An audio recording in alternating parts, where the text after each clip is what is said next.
In 1971, a man bought a ticket on a Northwest Orient Airlines flight from Portland, Oregon to Seattle, Washington. He was described as middle-aged, wearing a dark suit, a black tie, and carrying a briefcase. On the passenger manifest, he used the name Dan Cooper.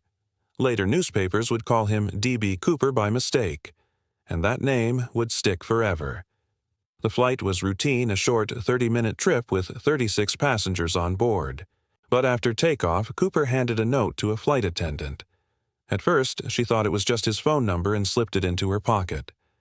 Cooper leaned in and whispered, "You better read that note. I have a bomb." Inside the briefcase, he showed her red Styx wires and a battery pack.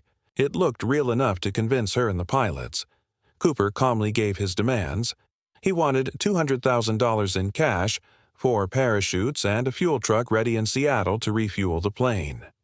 The message was passed to authorities, who faced a choice: risk the lives of everyone on board or meet his demands. The airline president told them to cooperate. For hours, the plane circled Seattle as the FBI gathered the ransom money and parachutes. When the plane finally landed, the passengers were told only that there was a mechanical delay. They were released safely after the money was brought. On board, only the crew remained. Cooper insisted they stay to fly him out again. He had a detailed plan. He told the pilots to take off with the rear stairway lowered, to fly at 10,000 feet at a slow speed, and to head toward Mexico. The pilots warned that fuel would not last all the way, so they agreed to refuel again in Reno, Nevada, somewhere between Seattle and Reno, flying through storm clouds over dense forest. Cooper made his move. With the money strapped to his body, he opened the rear stairs and jumped into the night. It was November, cold, with heavy rain and strong winds. The plane kept flying, but Cooper was gone. By the time the FBI searched the landing area, there was no trace of him. The manhunt was one of the largest in American history. Hundreds of soldiers, police, and volunteers scoured the forests of Washington state, but no body, no parachute, and no clear evidence was ever found. The only clue came years later in 1980, when a boy found a bundle of old $20 bills on the Columbia River. The serial numbers matched the ransom money given to Cooper. It proved that at least some of the cash had reached the ground, but not much else. Theories began to grow.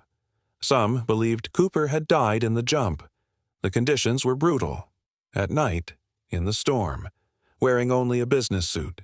Others believed he survived and vanished into a new life with the money. Dozens of suspects were investigated. One man, named Richard McCoy, even committed a nearly identical hijacking months later. But he was caught and denied being Cooper. Over the years, amateur sleuths, journalists, and FBI agents debated the case. Was Cooper a military paratrooper who had the skill to survive, or just a desperate man who took an impossible risk? To this day, D.B. Cooper remains one of the greatest unsolved mysteries in American history.